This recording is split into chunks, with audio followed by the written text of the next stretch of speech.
करो गौदान, काशी करवट जा मरे, निश्चय नरक निदान। अगर तिल भर भी आपने मछली खाई है तो आप चाहे काशी में अपना ये सर पटक पटक के फोड़ लो, प्राण निकाल दो, लेकिन आपको नरक जाना पड़ेगा। उस बंधन से आपको कोई मुक्त नहीं करा सकता। हाँ, अगर कोई साधु संत महात्मा दया कृपा कर दे तो वही उस चीज को काट सकते हैं, लेकिन वो संत सच्चा समर्थ संत होना चाहिए। स्वामी जी महाराज कहते थे, अंधरा गुरु और बहरा चेला दोनों करे नरक में ठेलम ठेला। तो ऐसे गुरु की तलाश मत कर लेना। सूरज चांद सितारे इनको लांघने के बाद 5 तत्व का चक्र आता। पहला गुदा चक्र जिसमें गणेश जी वास करते, पृथ्वी तत्व इसमें पाया जाता और ये 4 दल का कमल होता है। गुदा चक्र के बाद इंद्री चक्र आता। इंद्री चक्र में ब्रह्मा जी वास करते, जल तत्व इसमें पाया जाता और 8 दल का ये कमल। इंद्री के बाद नाभि चक्र आता। नाभि चक्र में विष्णु जी वास करते। विष्णु जी यहाँ के स्वामी, विष्णु जी यहाँ के मालिक और अग्नि तत्व यहाँ पे पाया जाता है। उसके बाद आता है हृदय चक्र। हृदय चक्र में शंकर भगवान वास करते हैं, शंकर जी यहाँ के मालिक होते हैं। 12 दल का कमल। हृदय चक्र के ऊपर ये आता कंठ चक्र। कंठ चक्र में आद्या महाशक्ति यानी कि ब्रह्मा, विष्णु और महादेव तीनों की माता, जिन्हें हम आप आद्या महाशक्ति कहते, आप कंठ चक्र में विराजमान है। 16 दल का कमल है और आकाश तत्व यहाँ पे पाया जाता है। तो इस तरह 5 तत्वों के बारे में बताया। अब ये शरीर से जब प्राण निकलता है, अब उसकी विधि समझिए।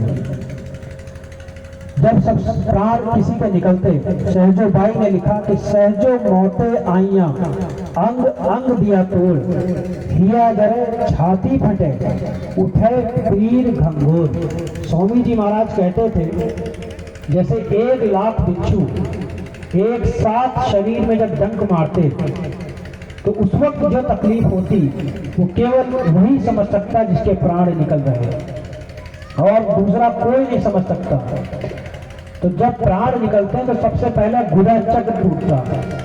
जहाँ पे आपका ये पृथ्वी तत्व है, सबसे पहले ये तत्व टूट जाता है और ये पृथ्वी ऊपर जो जल तत्व है इंद्री चक्र में, वो पृथ्वी उस जल में आके घुल जाती है। इंद्री चक्र से जल बन गया और इंद्री चक्र के ऊपर नाभि चक्र जिसमें अग्नि यानी आग है, तो वो जल आग के रूप, आग के पास जब आई, उससे जब सिमटी तो आग, वो जो जल था वो सूख गया, आग बन गया। चलो ठीक। और नाभि चक्र अग्नि के बाद हृदय में ये तत्व आया, पृथ्वी, अग्नि, वायु, आकाश। वायु तत्व आपका हृदय चक्र में आया। वो अग्नि उस वायु के समीप आकर के वायु बनी और इस तरह ये वायु कंठ चक्र में जब आकाश तत्व के पास आई तो वो वायु आकाश के साथ, आकाश में वो जीवात्मा आपकी उड़ गई और इस तरह ये प्राण आपका शरीर, ये आपकी जीवात्मा शरीर से निकल के अलग हो गई।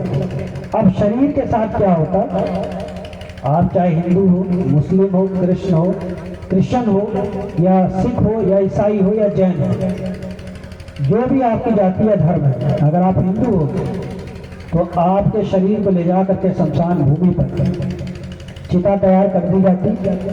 हाड़ जले जस लाकड़ी, केश जले जस घास, कंचन जैसी काया ढह गई और कोई न आया फिर पास।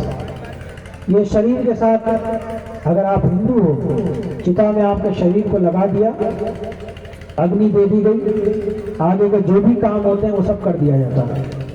अगर आप मुसलमान हो तो मुसलमान लोग खाक की जो मिट्टी होती है, एक हाथ में जितनी मिट्टी आ पाती है